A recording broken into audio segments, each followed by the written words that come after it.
from Merida, Cabaliwan, or Moc City, Philippines.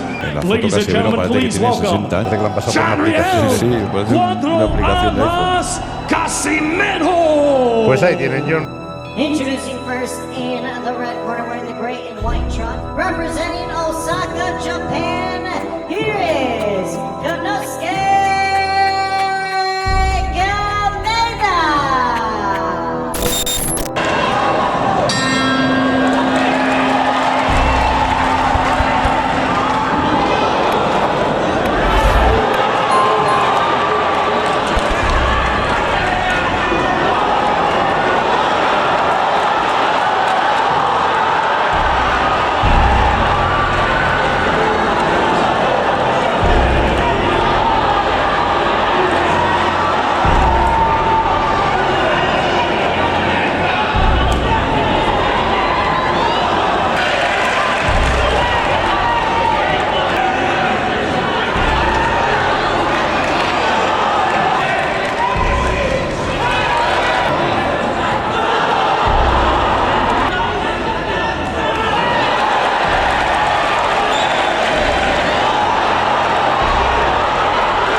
Angas ng Pinas kontra sa angas ng Japan. Casimero versus Kameda.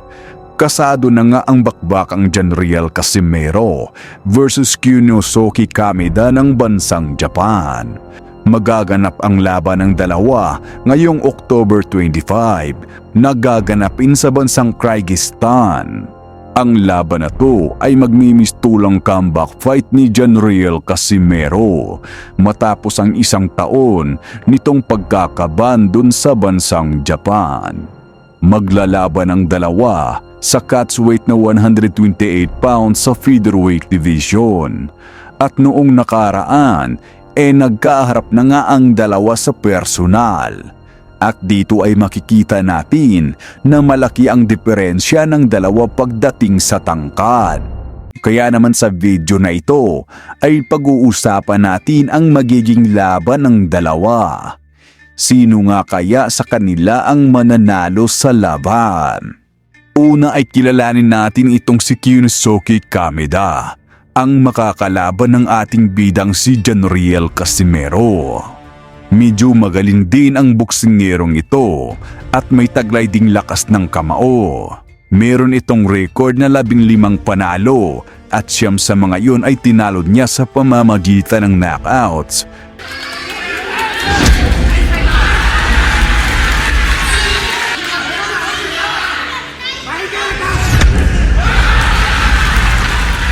May edad pa lamang ito na 26 anyos at mas bata ng 10 taon kaysa dito kay Janriel Casimero na may edad na ngayon na 36 years old. Kaya naman masasabi nating nasarurok pa ng kanyang kalakasan ng kanyang katawan itong si Konosuke Kameda. Maliban dyan, lamang din itong Hapon pagdating sa tangkad dahil may taas itong 5'10", habang ang ating bida ay may taas lamang na 5'4". Mas aktibo din kung lumaban ang Hapon na ito kaysa kay Casimero dahil 2 beses na itong sumasampas sa ibabaw ng lona ngayong taong 2025, habang itong si Casimero naman ay mag-iisang taon nang hindi lumalaban. Gayunpaman, sa kabila ng hindi pagiging aktibo may mga kalamangan pa rin naman itong si Casimero kontra dito sa makakalaban niya. Una na nga dyan ang dami ng karanasan ni Cuadro-Alas. Mantakin mo ba naman ay lumaban na ito sa 11 magkakaibang bansa at dinadayo niya ang mismong teritoryo ng kanyang mga kalaban. Kaya masasabi nating makunat na itong si Casimero pagdating sa pagiging isang road warrior. Con la izquierda, lo tiene con la derecha, otra derecha más a la cabeza. Está knockout la salta, atención el árbitro. Atención, atención, ha ganado el Way back, he was about 26 miles in ring. Now, beautiful shot.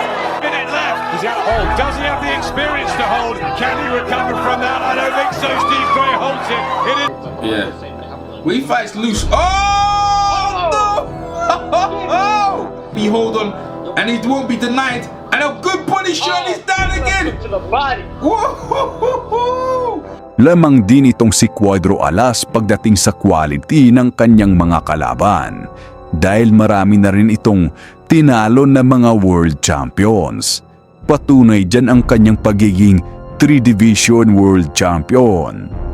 Habang itong si Kameda naman, iisang world champion pa lamang ang nakakalaban niya sa katauhan nitong si Luis Neri kung saan natalo nga siya dito sa pamamagitan ng knockout. Kaya naman, ang magiging tema ng bakbakan na to kabataan at laki laban sa karanasan at lakas ng kamao. Sino kaya sa dalawang ito ang mananalo? Mananaig ba ang mas bata at ang mas matangkad na Hapon? O mangingibabaw pa rin ang lakas at karanasan ni Casimero sa laban? Yan ang ating aabangan.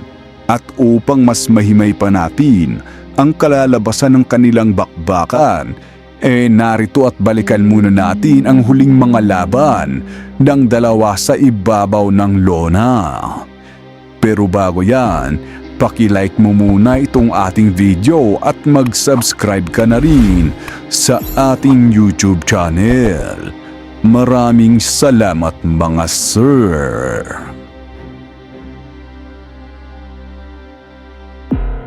Alright mga sir, ito balikan natin yung isa sa huling mga laban nitong si Kyunosuke Kameda kontra sa kapwa ni Hapon na si Matsuoka. Ang laban na to ay isang 8 round. So dito makikita natin na matangkad pala talaga itong si Kameda, no? 5'10 yung height niya eh. So mas matangkad siya kay Casimero ng 6 na pulgada. So orthodox yung style niya. At yun, mas mahaba yung mga galamay niya ito kaysa kay Casimero. Uy!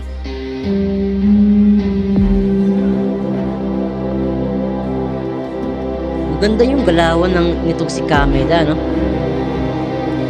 Kahit matangkad siya, may head movement eh. Yan. Kaya lang yung tinatamaan siya ng counter dito, no? Ayun, no? Medyo maluwag yung depensa ng Hapon na si Kameda. So pag natamaan to ni Casimero, nasingitan ng sulit, mukhang may paglalagyan. Uy! Bagsak yung si Matsuoka. Isang counter mula kay Kameda. Malakas din pala yung kanan nitong si Kyunosuke Kameda, no? Kaya niya mag-knockout o magpatumba ng kalaban. Yun, parang gusto nang tapusin ni Kameda dito yung kalaban niya. Yun. Higi. Left hook.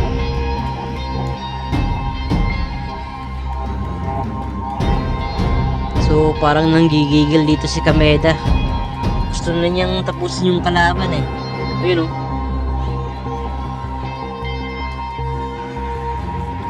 Uy, uppercut mula kay Kameda.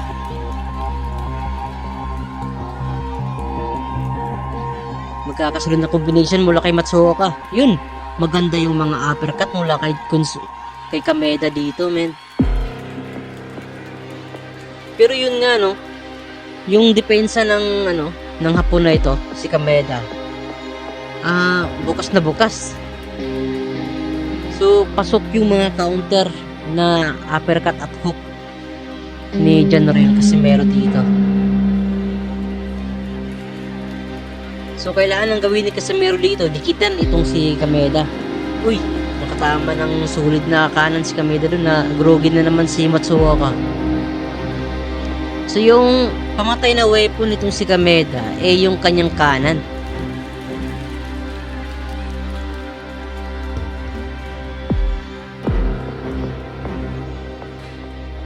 Bigig, magkakasunod na combination mula. Uy, nakatama ng magandang combination si si Kameda.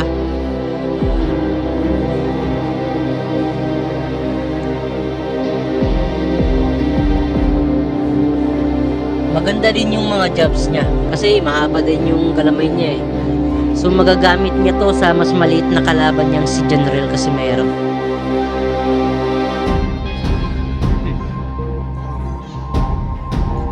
So nasa round number 7 tayo mga sir, no? Yun, tumama yung malakas na kanan. So maganda yung mga jabs dito ni Kameda, no? Uy! What a uppercut! Damn! Napakasulit ng uppercut na yun. Sinalubong, counter na uppercut na kanan. Tapos ang kalaban. So ito yung dapat bantay ni Casimero, no? Yung kanan nitong si Kyunosuke Kameda malakas at kayang magpatumba ng kalaban.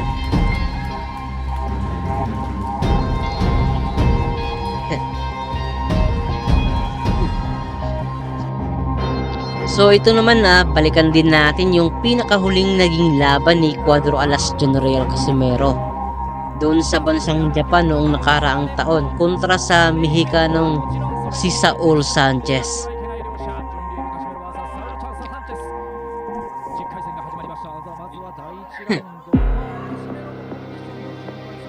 So gaya ng inaasahan, no, itong si General Casimero fast starter. Kumbaga napakadelikadong boksingero niya kapag sa pagsisimula pa lang ng laban.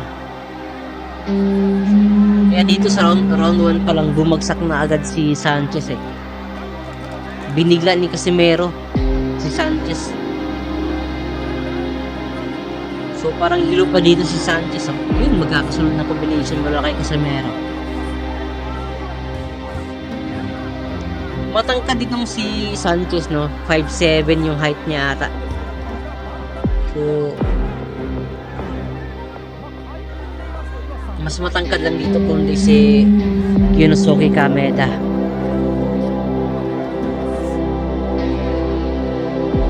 Yun, combination na naman mula kay Casimero. Malakas talaga yung kanan ni Casimero kahit yung kaliwa niya. So pag tumama yung mga combination na to kay Kameda na medyo may kahinaan yung depensa, mukhang hindi rin tatagal yung laban na yun sa palagay natin, no? Yun, tumama din yung left hook ni Sanchez dun,